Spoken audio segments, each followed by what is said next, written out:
हम लोग बात कर रहे हैं क्रेडिट रेटिंग और आईपीओ ग्रेडिंग की, है ना। इंपॉर्टेंट चैप्टर है, 5 नंबर का क्वेश्चन आने की संभावना है पूरी है। टेक्निक समझ लीजिए, वर्ड समझ लीजिए, अपने आप क्लियर हो जाएगा यहीं पे, ठीक है।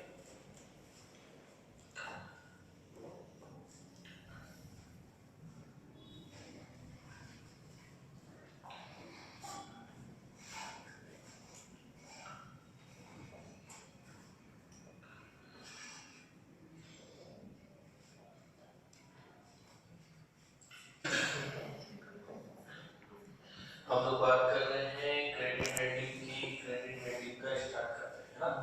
5 मिनट में बात में खत्म करते हैं पूरा चैप्टर, इसी स्पीड में चाहिए ना। चलिए स्टार्ट करते हैं क्रेडिट रेटिंग। क्रेडिट रेटिंग होता क्या है? जब भी कोई पब्लिक कंपनी, कौन सी कंपनी? जब भी कोई पब्लिक कंपनी किसका इशू लेकर आती है? अपनी डेट सिक्योरिटीज का। अगर कोई पब्लिक कंपनी किसका? अपनी डेट सिक्योरिटीज का क्या लेकर आती है? पब्लिक इशू लेकर आ रही है, तो उसे अपने सेबी के पास रजिस्टर्ड क्रेडिट रेटिंग एजेंसी से, किससे? क्रेडिट रेटिंग एजेंसी से क्या लेना पड़ेगी? क्रेडिट रेटिंग देनी पड़ेगी। क्या लेनी पड़ेगी? समझ में आ रहा है? हम लोग बात कर रहे हैं कि अगर कोई पब्लिक कंपनी किससे? पब्लिक से क्या? डेट सिक्योरिटीज इशू करके फंड कलेक्ट करना चाहती है, तो उसको सेबी के पास रजिस्टर्ड, किसके पास रजिस्टर्ड? हमारे सेबी के पास रजिस्टर्ड क्रेडिट रेटिंग एजेंसी से क्रेडिट रेटिंग लेनी होगी। कोई प्रॉब्लम नहीं। तो वहां पर क्वेश्चन दिया जाएगा, क्या एक कंपनी प्राइवेट प्लेसमेंट से सिक्योरिटी इशू करना चाहती है? क्या क्रेडिट रेटिंग एजेंसी से क्रेडिट रेटिंग लेना कंपलसरी है? हम क्या बोलेंगे? नहीं। हमें बताया था सर ने क्या, कि अगर कोई पब्लिक कंपनी क्या करती है? डेट सिक्योरिटीज का। लेकिन एक क्वेश्चन ऐसा पूछा है, कंपनी शेयर्स का इशू लेके आ रही है, इसका क्या उसको क्रेडिट रेटिंग करना कंपलसरी है क्या? हाँ या ना? ना। हमने किसकी बात की है? डेट सिक्योरिटीज की। तो यहाँ पर हम सिर्फ और सिर्फ किसकी बात करेंगे? हो जाएगा। तो उसके बाद अगर हमें शेयर्स की बात करनी थी, तो शेयर्स की केस में तो आईपीओ रेटिंग होती है। अब क्रेडिट रेटिंग आपको बताता क्या है, उसका मतलब समझिए। क्रेडिट रेटिंग कंपनी की रीपेमेंट कैपेसिटी बताती है। क्या बताती है? एक कंपनी क्या अपने डेट का फ्यूचर में पेमेंट कर पाएगी या नहीं कर पाएगी, उस चीज को बताने के लिए, उस चीज को चेक करने के लिए क्रेडिट रेटिंग प्रोवाइड की जाती है। क्या कंपनी फ्यूचर में अपने लोन का पेमेंट कर पाएगी? कंपनी की फाइनेंशियल पोजीशन को चेक करने के लिए क्रेडिट रेटिंग अपनी एक सिंबॉलिक इंडिकेशन के थ्रू, एक सिंबल के थ्रू ये बताती है, हाँ ये कंपनी अच्छी है, इसमें इन्वेस्ट कर दीजिए, इसमें लॉस होने के चांसेस कम होंगे। तो इंटरेस्ट किसका? पब्लिक का। पब्लिक के इंटरेस्ट को प्रोटेक्ट करने के लिए सेबी ने क्रेडिट रेटिंग एजेंसी बनाई, जो क्या बोलता था कि अगर कोई भी पब्लिक कंपनी सिक्योरिटीज का इश्यू लेकर आएगी, तो उसको पहले क्या लेना पड़ेगा? क्रेडिट रेटिंग एजेंसी से क्रेडिट रेटिंग हो जाएगा। तो एक सिंबॉलिक इंडिकेशन होगा, क्या बताएगा? कंपनी की रिपेमेंट कैपेसिटी। और क्रेडिट रेटिंग एजेंसी के साथ एक डिस्क्लोजर देते हैं वो लोग, इसमें जो भी हमने रेटिंग बताई है, ये हमारे सिर्फ क्या है? एक ओपिनियन है, ये डिसीजन नहीं है। आप इसके बेस पर खुद अपनी इच्छा से डिसीजन लेना चाहते हैं तो ले सकते हैं। जो इंफॉर्मेशन हमें प्रोवाइड की गई है, जो इंफॉर्मेशन पब्लिक डोमेन में थी, उसके बेसिस पर हमने निष्कर्ष निकाला कि कंपनी कैपेसिटी क्या है। हो जाएगा पक्का। इसके बाद हम लोग बात कर रहे हैं यूज। इन्वेस्टर के लिए क्या यूज है इसका? यूजेस पर इंपॉर्टेंट लगाना। यूजेस आ सकते हैं,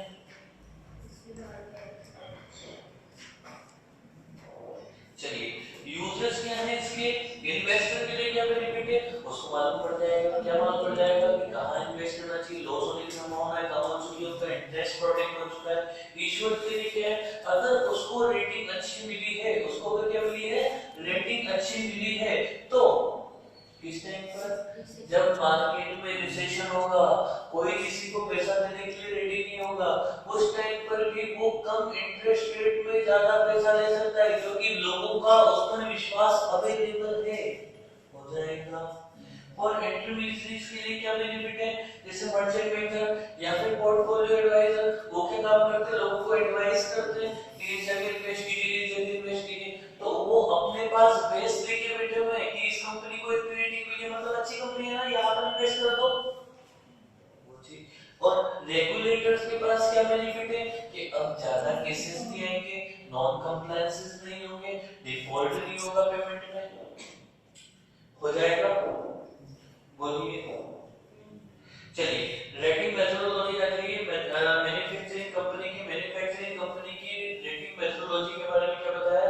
सबसे पहले हम चेक करते हैं जिस इंडस्ट्री से आप बिलोंग करते हो उसमें कितनी रिस्क अवेलेबल है, उसके बाद उस इंडस्ट्री के अंदर उस कंपनी का क्या मार्केट शेयर है, शेयर अच्छा है तो रेटिंग अच्छी, शेयर कम है तो रेटिंग कम। उसके बाद ऑपरेटिंग एफिशिएंसी कैसी, कंपनी की लेबर, कंपनी का ऑफिस किस तरह से ऑपरेट किया जाता है, उस तरह से अकाउंटिंग क्वालिटी अगर अच्छी है तो उसको चेक करना। फाइनेंशियल फ्लेक्सिबिलिटी, कंपनी के पास कितना फंड अवेलेबल है उसको देखना। अर्निंग प्रोटेक्शन, कंपनी की अर्निंग कहां से बिलोंग करती है, मेजर सोर्स ऑफ अर्निंग कहां से है वो चेक करना। उसके बाद फाइनेंशियल लिवरेज, मतलब कंपनी के ऊपर कितना डेट है, कंपनी की बैलेंस शीट में कितना डेट अवेलेबल है उसको चेक करना। उसके बाद कैश फ्लो, कंपनी के पास वर्किंग कैपिटल को मीट करने के लिए कितना कैश अवेलेबल रहता है हमेशा वो चेक करना। उसके बाद मैनेजमेंट, क्या मैनेजमेंट इफेक्टिव है, पढ़ा लिखा है। रेटिंग प्रोसेस लिविंग जरूरत नहीं है, ठीक है। अब आ जाइए आप लोग प्रमोटर ऑफ क्रेडिट रेटिंग पर आ जाइए। प्रमोटर ऑफ क्रेडिट रेटिंग,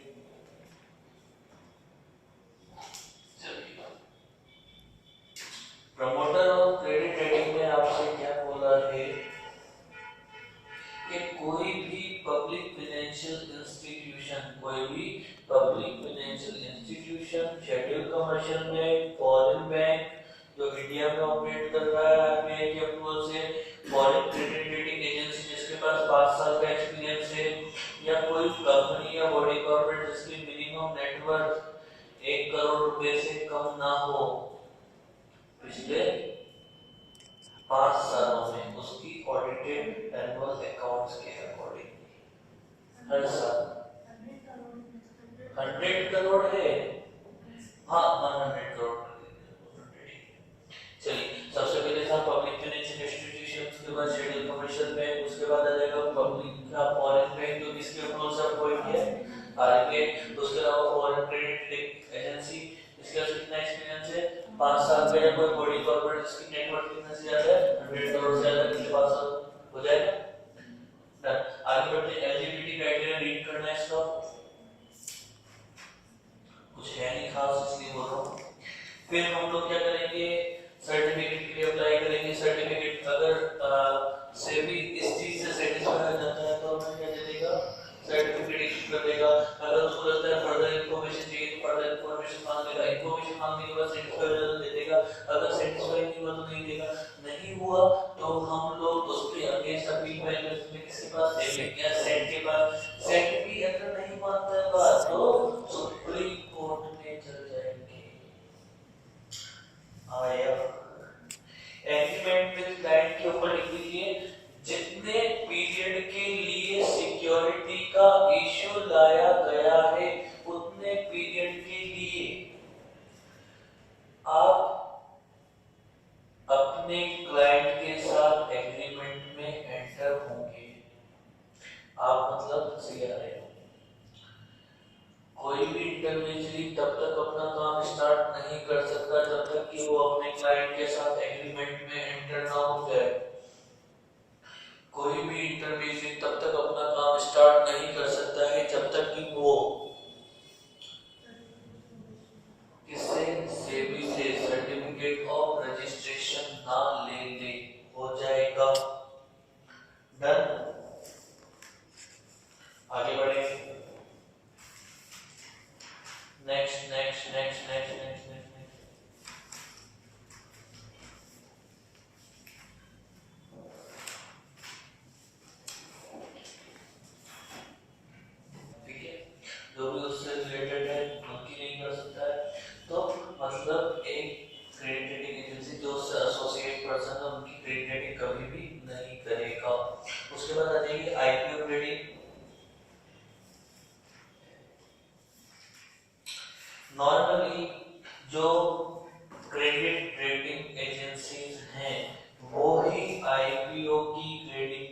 करनी है। आईपीओ मतलब होता है इनिशियल पब्लिक ऑफर।